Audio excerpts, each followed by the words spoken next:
Hello and good evening. I'm Melisa Idris. Welcome to Consider This. This is the show where we want you to consider and then reconsider what you know of the news of the day. The government has announced it will be working towards incorporating the care economy into national development and economic plans. Now, this includes investing in and formalising care services, which consequently make visible the labour of unpaid care work, which women disproportionately shoulder. Now, joining me on the show today to delve deeper into the care economy, the opportunities it holds and the challenges it may present, we have economist Dr Haniza Khalid. She was formerly the Senior Development Economist for UNDP Malaysia, Singapore and Brunei. Dr Haniza, thank you so much for being on the show with me today. I appreciate your time. I'm hoping we could begin our conversation. Today with, addressing this kind of buzzword. It's become a bit of a buzzword now, care economy. But how would you describe it to us? Describe the care economy and maybe help us understand why this is now receiving policy attention. Okay, thank you, Melisa. Thank you for having me today. And indeed, this is a new buzzword that I think will be getting more traction in the days and months, in the coming days and months, as we formulate new policies. We have a new budget announcement that's soon to come. So there's a lot of support that's needed to invigorate the care economy. Basically, when we say care, it's actually anything that sustains people on a day-to-day basis, isn't it? I mean, you want me to care for how we care for our children, how we care for our parents, how we care for individuals with special needs, and so on. So care is anything that sustains people.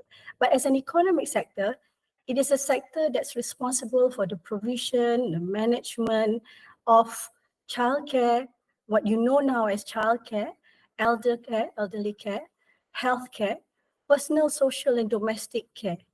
Yeah, and some people also add education as part of it, as part of the economic sector. So you can have a very broad view, but maybe most people a very broad definition of the care economy.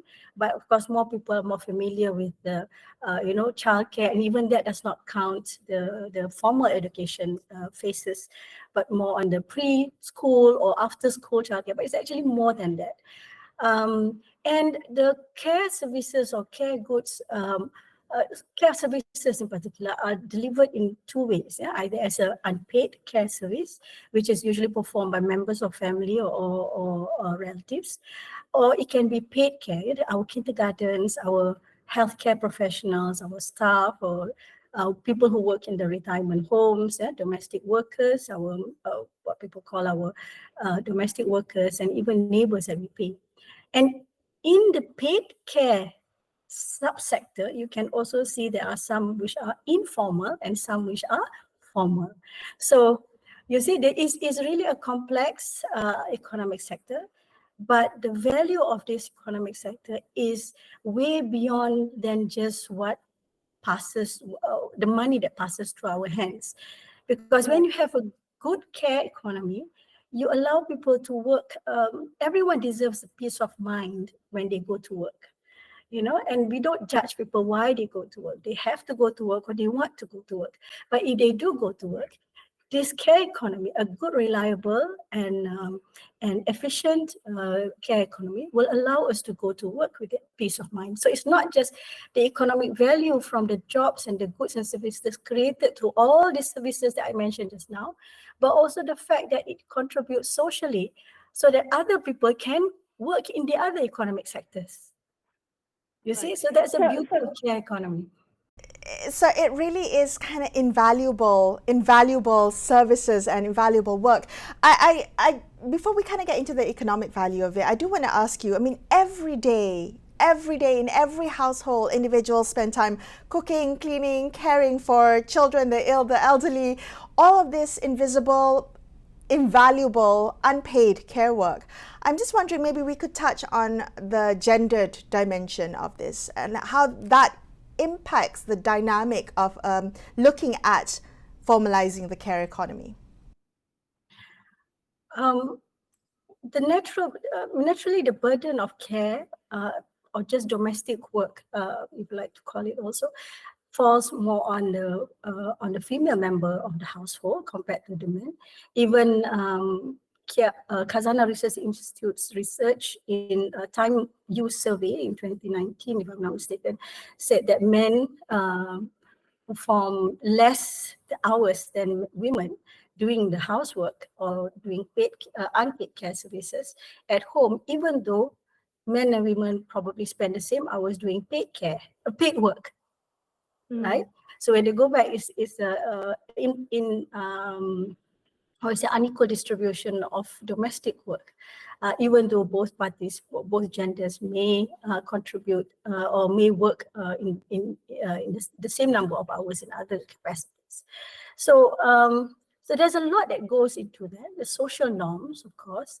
There's also the regulatory and the way our employers see us, and the way people look at us. I mean, if you go back to the bigger theory of why are we even treated as human capital in the first place? We are human beings first, so shouldn't there be a different view looking of, how human beings are and the strengths of different human beings and what they do? So we are not the same when you look at men and women as workers.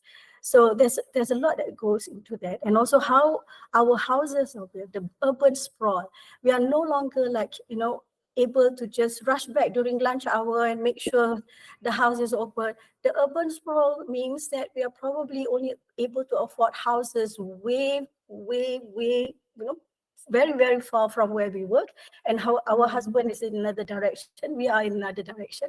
So we opt for even longer care services at the end of it, and we totally can only give our care services or our family time even less attention. So and the houses also, the architecture of the houses, the community. So as I said, a lot of that goes into that. So care economy being a transacted commodity is only one solution. It's not the solution, of course, right? But even we say, okay, we can still manage what we are managing now, as long as I have a good maid looking after, or I have a good kindergarten.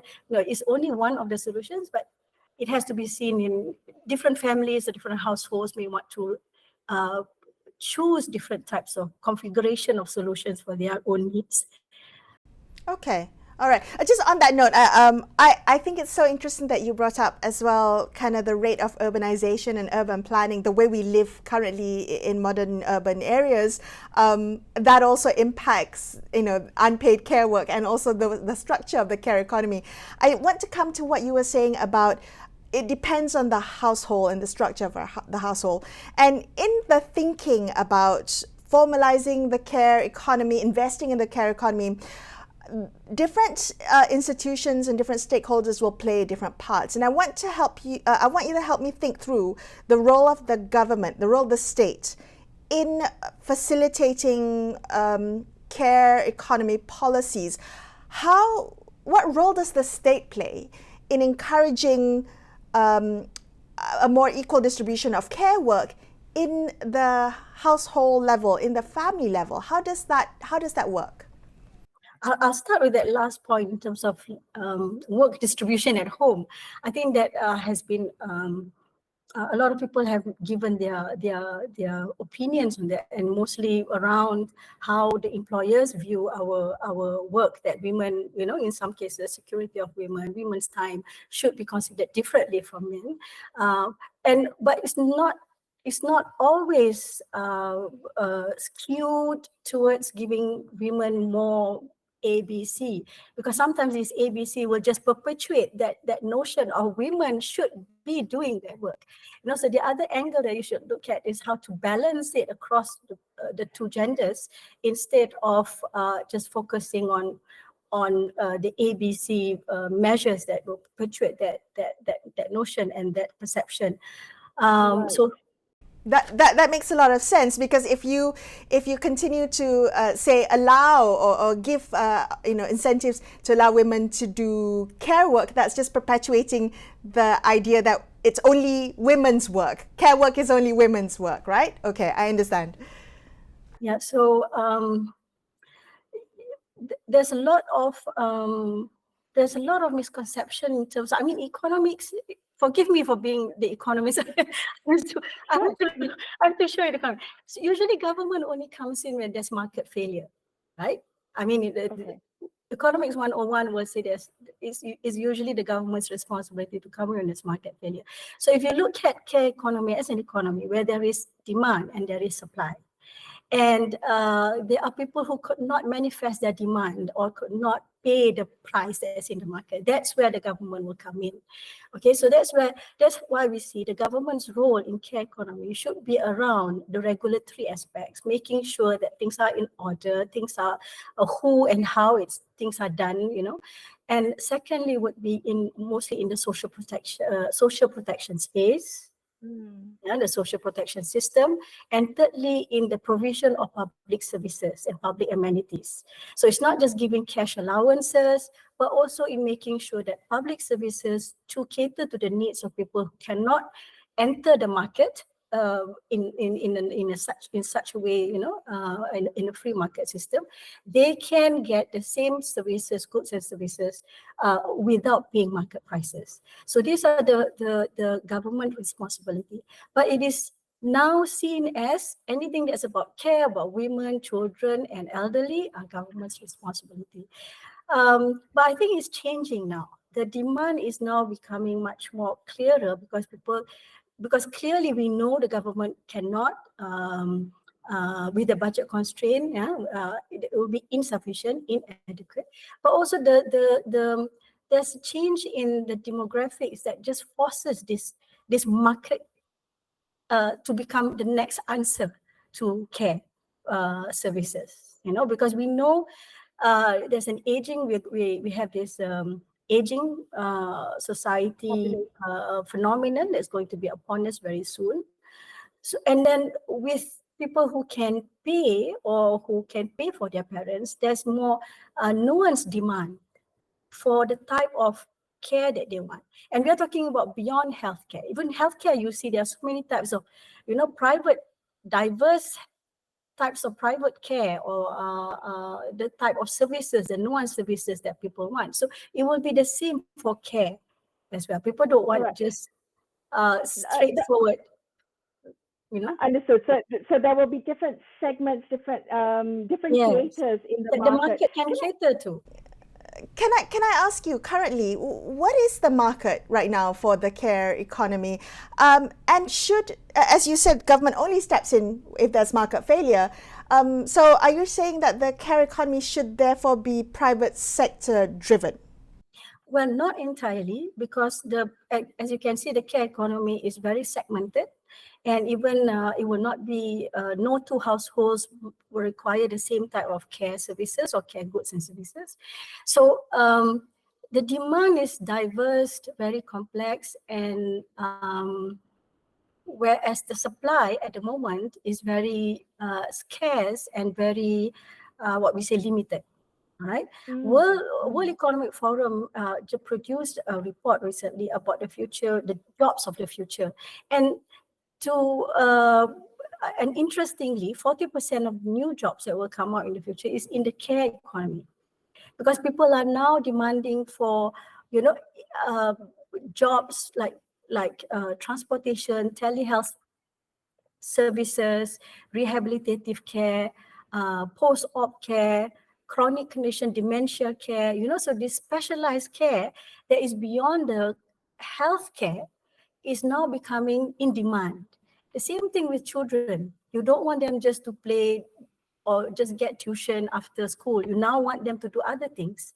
And you don't want those care services to be provided by just the domestic worker in the house or the maid in the house. So there's actually a lot of new goods and products, innovative things, that's exciting things in the care economy that actually we can leverage on to create new sources of, jobs and also income, and of course they would be tax. So you see, that's where the formalization comes. We are not saying that the government should be absolved of their responsibilities, because they will come in for that segment.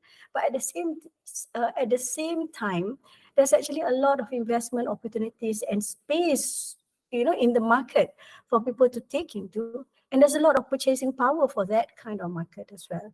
Okay, I understand. I understand a bit better now the idea of formalizing the care economy. I do want to ask you though, given Malaysia's kind of unique circumstances in our labor market, we have a number of, a large number of migrant workers who work as domestic helpers within households.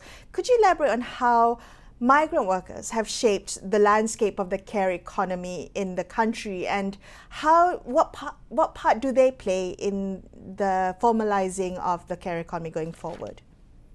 But domestic workers, they come under both the formal and informal. Some are informal, some are formal. So, and in both cases, there are still concerns about regulatory, about labor rights, about specific monitoring of work, and also fair compensation and fair compensation and other terms of engagement with your domestic worker. So where's the boundaries of work? How much? Because it's a very personal space, right? A home, and so it's an age-old issue of how close are you with your mate. So, but that's a personal part. The economic part is um, with any excess. We don't have access, but with any additional labor supply coming from the non-local supply, of course, you will have wage suppression. Yeah, wage will be affected. Right. But with domestic work, it's not just wage suppression, there's also a stigmatization of the work. The stigmatization that, oh, if I work, then I'm just as good as a foreign worker. And that distort the market profit. Right. It is a normal service that you can, just as a nurse would do the work of a nurse, a cook would do the work of a cook. Someone who cares for your children or care for your parents is just doing the work. And he or she should be viewed as a labor providing service. We don't buy the person, we buy the service. So it's a service that you purchase from the owner of that labor service. Would this then be where government comes in terms of regulation and standardization of workers within the care economy? Is this where government regulation may help to remove some of that stigma? Yes, regulation, and also, well, it works both ways. I mean, there's a lot to be done at the government side, at the regulatory side, but also a lot to be done at the supplier, or at the domestic workers side also. Who trains them? How are they contractual? What are the contractual terms? How are they monitored, and so on? How are they compensated? Given incentive or lack of it, or penalized? Both, anything that you would do to another labor in another sector. Okay, and so there's a long road ahead in that sense on both fronts. But at the end of the day, if you are able to destigmatize that labor segment and bring it into the fold of the care economy as any of these care providers, just like your physical therapist, he helps you get into shape after you had an operation or something, a fitness instructor or something, a cook. So those kind of times, those kind of that scenario, when we come to that scenario, that the care economy will be a different care economy. You don't have that stigma, you don't have that lower than average labor conditions and also labor compensation, and we will have a thriving and people will want to go into the sector as well. Right. Yeah. Okay, so there are things to think about when we in terms of government intervention and government policy, and allowing the market to innovate and compete and provide for gaps within the current care economy. I want to ask you, all of this requires close monitoring and data in thinking about how to do this, because previously this, as I mentioned, has been unaccounted for, it's been invisible, and a lot of it is unpaid. How do we think about the need for research and data in understanding the economic opportunities of the care economy? Being an economist yourself, this must be really important in your line of work. Yeah, ideally we would we would love to be able to measure the contribution, the labor productivity, the GDP values, all those stuff for the care economy. But in reality, the market is very distorted, is very invisible, as you said just now, and we have problems with standardization, especially. So you cannot measure what is not standardized, right?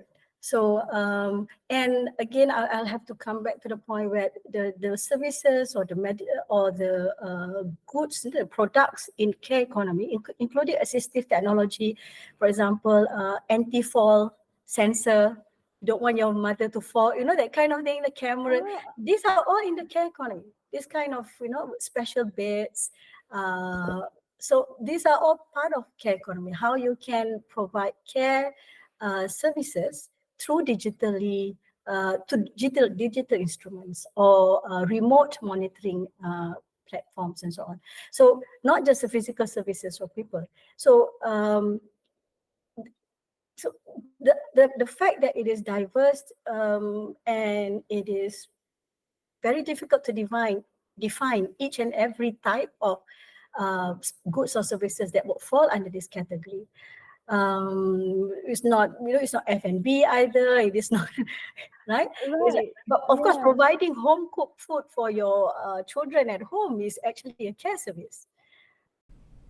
Yeah, it has been so difficult. Now, I've seen a lot of news reports that talk about, why it's so important to quantify or to measure the care economy, because it adds to, the GDP, it adds to labor statistics and all of that. But you're absolutely right. It's difficult to measure. Therefore, I'm concerned, would that lead to, given that it's difficult to measure, how would that lend itself to good policy design? Is it possible for government to design good policy not being able to quantify such a fragmented and widespread economy, care economy?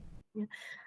Well, I welcome a lot of policy engagements and policy thinking, shift in policy thinking. First, you value that care economy is important, right? Whether we can solve unpaid care, that is a very micro decision that is done at the household level.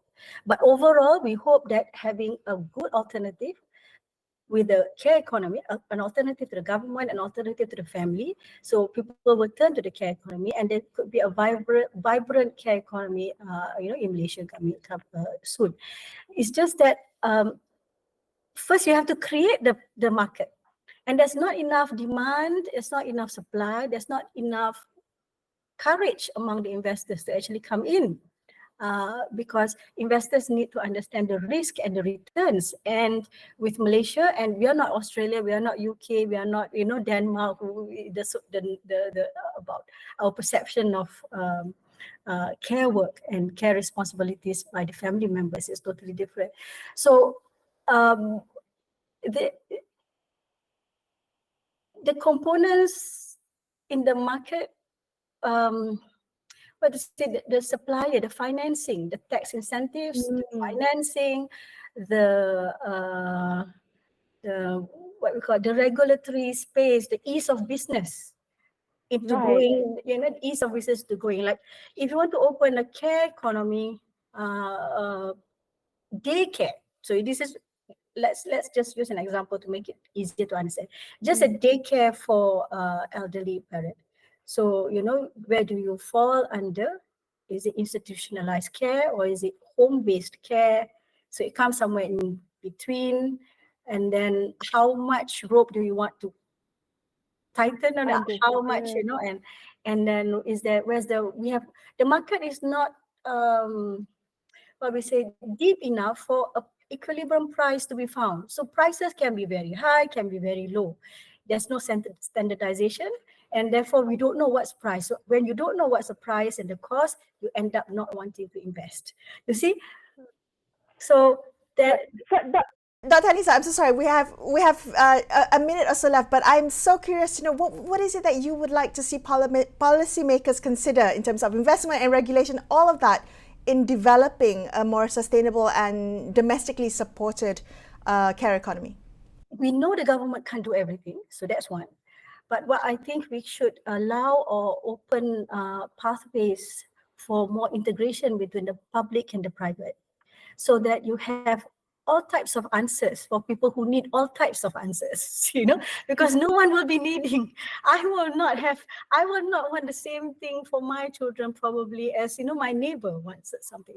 So we should have a broad market and let the market grow by itself. And how do we facilitate that market to grow and flourish and all that? But at the same time, the government do better in what it is doing primarily as a provider of services and also social protection to people. But at the same time, let the market come in.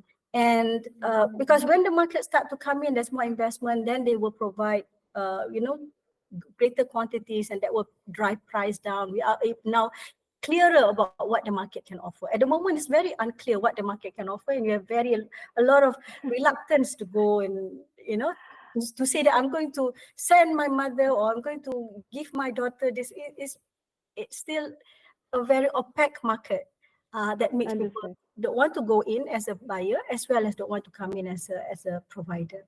So that's where we are, and hopefully we will get there someday. A true economy, and with the government side by side, and we have a seamless integration between the two.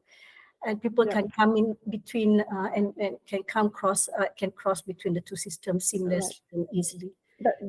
Dr. Haniza, thank you so much for speaking with me on the show today. Economist Dr. Haniza Khalid wrapping up this episode of Consider This. I'm Melisa Idris signing off for the evening. Thank you so much for watching, and good night.